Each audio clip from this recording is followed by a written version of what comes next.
Wesh les amis. Aujourd'hui on est là pour vous parler de Bolloré parce qu'il fait pas mal l'actu et parce que son emprise sur les médias elle devient de plus en plus outrageuse et que même les rédactions se rebellent.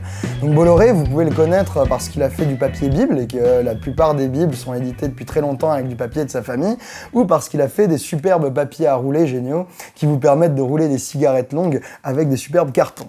Donc voilà ce que fait Bolloré dans l'image du grand public. Mais là ce qu'on va vous dire c'est comment est-ce qu'il s'est enrichi via la France-Afrique et via des cadeaux de l'État dans les médias. Comment est-ce qu'il s'est enrichi? Comment est-ce qu'il a monté un empire avec une intégration verticale où vraiment, dans les médias, il possède toute la chaîne de production, depuis le réseau satellite jusqu'à l'agence de pub et l'agence de sondage. Donc on va vous montrer ça. Et après, comment est-ce que toute son influence se décline, toute son influence politique se décline et à quel point est-ce qu'il utilise de chaque levier qu'il possède pour maximiser ses intérêts industriels à lui et son groupe. Donc voilà, le voyage qu'on va vous proposer dans le merveilleux empire de ceux qui les aiment bien rouler.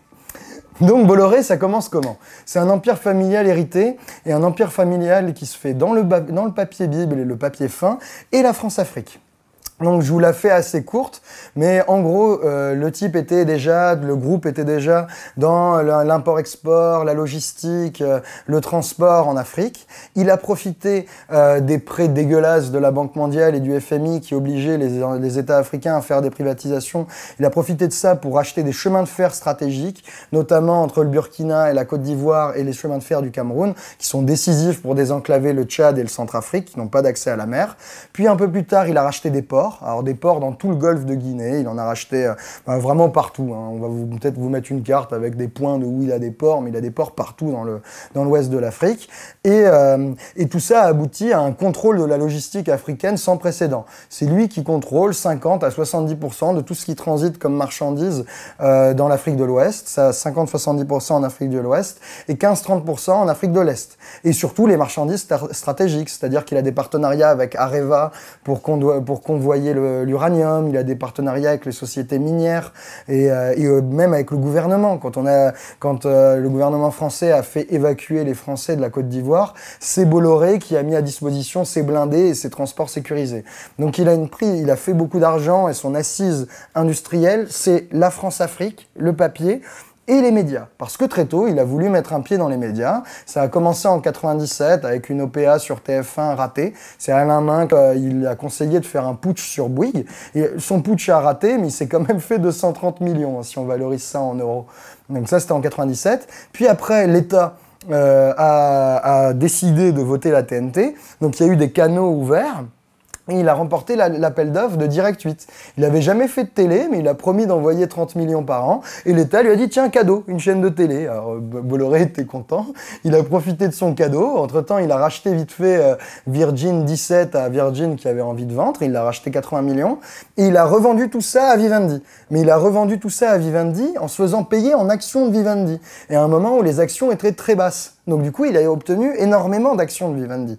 Il se fait aussi énormément de flouze. Mais avec toute cette énorme quantité d'actions de Vivendi, ça c'était en 2011, ce rachat de tout ça par Vivendi, il a pu prendre le contrôle de Vivendi. Il est devenu président du conseil de surveillance en 2014. Et donc, s'il contrôlait Vivendi, il contrôlait Canal+. Une fois qu'il contrôlait Canal+, là, vous allez voir, accrochez-vous, ça fait une intégration verticale. Le type contrôle tout, mais tout, ce qui peut se passer dans la télé. Il contrôle les réseaux satellitaires. Donc pour vous, CanalSat, c'est du foot et du cinéma en France, mais en Afrique, c'est un des réseaux satellites principaux et une des chaînes de télé principales. Donc connecté, la France-Afrique, il contrôle la télé en Afrique, c'est génial pour lui. Il contrôle les réseaux. Il contrôle le matériel de télévision, il a le leader européen de car régie, de fourniture de caméras, etc. Donc il contrôle même le matos pour faire la télé. Il contrôle des chaînes de télé, donc il peut décider quel programme est diffusé ou pas, sur Canal, Direct 8, D17 et iTélé. En plus de ça, il contrôle des sociétés de production de films, Studio Canal, et il a 10% de Gaumont, donc il contrôle les films, et il contrôle les programmes, parce qu'il est un des actionnaires principaux de Banijay, une boîte de prod qui produit un peu toute la merde, depuis Cyril Hanouna, La Roche-Joubert, jusqu'à un peu tout ce que vous voyez à la télé. C'est vraiment un leader hégémonique. En plus, il contrôle une boîte de pub, Havas, avant c'était EuroSG qui contrôlait, mais maintenant c'est encore plus gros, c'est Havas, et donc une agence de pub, ça lui permet de, via Stéphane Fuchs, d'aider des politiques à faire leur campagne. Donc du coup, c'est génial, hein. Il a par exemple gracieusement fait la campagne de je sais plus quel du dirigeant de Guinée-Conakry. Donc du coup, il n'y a pas de problème, il se sert de sa boîte de pub pour aider des politiques qui peuvent l'arranger en retour. Et pareil, dans la même dynamique d'arranger des politiques en retour, il contrôle l'institut de sondage CSA. Et comme je vous l'ai dit dans la vidéo sur les médias, hein, qui contrôle les sondages est un peu le faiseur de roi, le grand oracle qui va décider de qui recevra l'onction du peuple et de qui va gagner la course des politiques.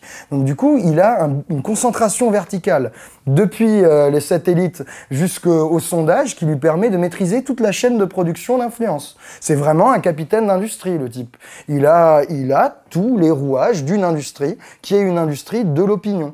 Et cette industrie de l'opinion, il s'en sert à plein régime pour faire valoir ses intérêts en France-Afrique ou dans le papier fin. Enfin, quoique, j'imagine qu'il l'aurait légalisé si vraiment il voulait se faire de sa thune. Mais comme il est breton, contradiction. Et donc le mec se sert de tout son empire médiatique pour ses fins industrielles. Et c'est dramatique, hein. Le type a utilisé énormément de canaux. Il a, par exemple, pour obtenir une concession qu'il n'a pas réussi à obtenir du port de Dakar en 2007, il a fait envoyer Madelin, Léotard, donc ça c'est des has-been de politique de droite, donc on peut s'en foutre, mais surtout son pote Lagardère. Donc vraiment, entre milliardaires, c'est une bonne famille, hein. On peut, si on a des objectifs industriels qui valent le coup, appeler le copain qui a autant de millions que soi pour faire sa pub. Donc il a par exemple fait ça, il s'est servi de Direct Matin et de Direct Soir, mais vraiment comme des plaquettes de pub. Il a fait la pub de Abdoulaye Wade, qui était le président sénégalais de l'époque. Il a dit « c'est un grand d'Afrique, regardez comme c'est magnifique, il lutte contre les droits de l'homme, machin, machin ». Et il y a très régulièrement des affaires qui montrent que le torchon dont vous pouvez vous servir chaque matin pour vous enlever les merdes de chiens si vous n'avez pas eu de chance, ce torchon Direct Matin qu'on vous distribue, qui sert à allumer des barbecues, en fait là-dedans, il y a de la merde. Il y a de la merde qui est de la pub pour Bolloré, pour ses intérêts industriels. Et donc, il est sans vergogne avec ses journaux, il est encore pire avec sa télé, parce que assez vite, quand il a commencé à faire ses acquisitions de ports en Afrique dans les années 2000, il a débauché un ancien barbouze à moitié service secret, à moitié porteur de valises de la Chiraki et de la baladurie, un spécialiste de l'Afrique. Ce type s'appelle Michel Roussin, et donc ce mec était le directeur Afrique du groupe Bolloré, et dès qu'il a eu Direct 8, il a dit « Bon, vas-y Michel, hein, tu vas me faire une émission sur Direct 8 où tu vas parler d'Afrique. » Donc, imaginez le type, ancien barbouze, en toute objectivité, il va pouvoir faire la pub, faire monter X dictateurs ou descendre X autres dictateurs avec, avec en tête uniquement les intérêts de Bolloré, et on pourra mettre vu à la télé, chat perché, c'est la télé qui le dit. Donc vous voyez, le type n'a pas honte, il n'hésite pas à utiliser la télé comme moyen d'influence. Et quand la télé suffit pas, il n'hésite pas à utiliser la télé comme moyen d'influence, et il le prouve au jour le jour. Là, vous devez voir les actus avec Canal+. Il a commencé par censurer un docu sur le Crédit Mut, partenaire historique de sa boîte, CF, la vidéo d'avant. Il a censuré un docu sur la guéguerre médiatique Hollande-Sarkozy. Il censure les revues de presse sur iTélé. Maintenant, Marianne n'apparaît plus quand ils font des lunes qui lui plaisent pas. Donc le type, il utilise les médias à fond pour ses objectifs industriels. Et quand ça suffit pas, il donne directement de la thune à des politiques. Par exemple, la fondation Bolloré, je ne sais pas exactement si ça s'appelle comme ça, mais ça passe par des fondations, a donné directement de la thune à des œuvres caritatives de grands politiques. Par exemple, Michel Rocard, il avait je sais pas quoi comme assaut de promotion de l'éducation de mon cul sur la commode en Afrique, et Michel Rocard a reçu de l'argent de Bolloré directement. Michel Rocard, ancien Premier ministre, hein, le type qui va faire des ménages aux universités d'été du MEDEF, mais un type très influent quand même. Il a donné de la thune à qui d'autre? À notre ami Kouchner. Kouchner, donc en plus d'être ancien ministre avec un énorme réseau dans les ONG et dans l'ONU, et aussi le mari de la patronne de France 24 qui contrôle l'information française internationale. Donc pareil, je sais pas quel assaut à la con de Kouchner a reçu de l'argent directement de Bolloré. Et enfin, Gabi Cohn-Bendit, le frère de Dany le Rouge, le mec, on sait pas pourquoi, il a le droit d'apparaître quand il veut pour avoir l'air révolutionnaire ou écolo, alors qu'il a jamais rien fait, on sait pas qui c'est, il est jamais là, mais son frère directement a reçu de la thune de Bolloré. Donc vous voyez que la logique industrielle de l'empire Bolloré, une logique qui se comprend, hein. Le mec est très bon, c'est un excellent capitaine d'industrie, on peut pas faire mieux que tout contrôler dans son business. Donc il a raison de le faire, mais lui le fait pour la dynastie. C'est le 6e, il veut transmettre un truc stylé au 7e, mais c'est ses intérêts à lui. Mais on comprend pas pourquoi ses intérêts industriels de capitaine d'industrie, d'ailleurs Shalom, hein, c'est bien fait, mais on comprend pas pourquoi est-ce que ses intérêts à lui vont nous polluer le cerveau. Pourquoi est-ce qu'il nous censure des documentaires? Pourquoi est-ce qu'il nous sert de la merde tous les matins en direct matin? Pourquoi est-ce qu'il paye directement nos hommes politiques? Ça, on ne sait pas. Donc on avait envie de parcourir avec vous toute la dimension de comment est-ce que Bolloré est un capitaine d'industrie qui nous nuit. Et donc voilà l'exemple de Bolloré, mais vous inquiétez pas, ça s'arrête pas là. Il y a deux Taverneau, président d'M6, donc M6 contrôlé par RTL, un énorme consortium allemand et hollandais de médias. Deux Taverneau, PDG d'M6, qui, exactement comme Bolloré, parle de censure économique. On va vous mettre l'extrait.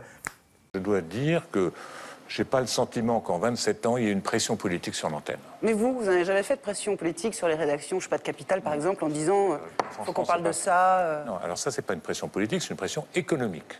Moi, je ne peux pas supporter qu'on dise du mal de nos clients. Voilà. Donc ça, c'est... Alors souvent, il y a des discussions. Au moins, c'est clair. Ouais, au moins, c'est dit. Nous vivons de nos clients, et je leur dis, par exemple, je vais vous donner un exemple très concret. À un moment donné, il y avait une émission de Capital sur la téléphonie. Bon, nous sommes partie prenante puisque nous faisons M6 Mobile. Bien sûr. Très gros succès, avec Orange. Je leur ai expliqué, si on fait une émission sur la téléphonie, forcément, on va dire, si elle est bonne pour Orange, on dira, bah ouais, on comprend. Si elle est mauvaise pour Orange, bah, on va se fâcher avec notre client. Donc, il n'y a pas de bonnes émissions. C'est comme, on ne peut pas faire une émission facile pour nous, qui sommes propriétaires de Bordeaux, sur Marseille. Voilà, c'est tout. Donc il y a des choses qu'il faut éviter. Du coup, il faut le savoir, quand on est journaliste et qu'on est sur le groupe, dans votre groupe, voilà, il y a des choses qui sont plus compliquées à traiter que d'autres. Il y a des choses qui sont beaucoup plus compliquées à traiter d'autres. Moi, je le dis avec beaucoup de clarté, et je pense qu'on a une très grande liberté pour traiter beaucoup d'autres choses. On n'est pas obligé... Je veux dire, la téléphonie, c'est pas un thème unique. Vous voyez, on peut traiter énormément de problèmes qui ne sont pas la téléphonie, et il y a d'autres médias qui pourront le traiter encore mieux que nous. Donc vous voyez que censurer les médias au motif d'objectifs industriels, c'est commun. Et c'est commun de tous les milliardaires, de toute la grande famille dont on vous a parlé dans la vidéo d'avant. Donc voilà, à travers l'exemple de Bolloré, une illustration de à quel point c'est rationnel pour les milliardaires de contrôler notre information. Et donc, c'est le sous-titre et c'est la fin, à quel point est-ce que c'est nuisible pour nous. Donc on peut continuer à fumer son papier, mais ce serait bien d'éteindre sa télé, hein, parce que ça pollue à la fin. Merci les amis. OCB, Oxébon, roule un choco junkie, pas de boulettes sur mon cosla, sur mon croco funky. C'est Booba, hein, c'est pas moi.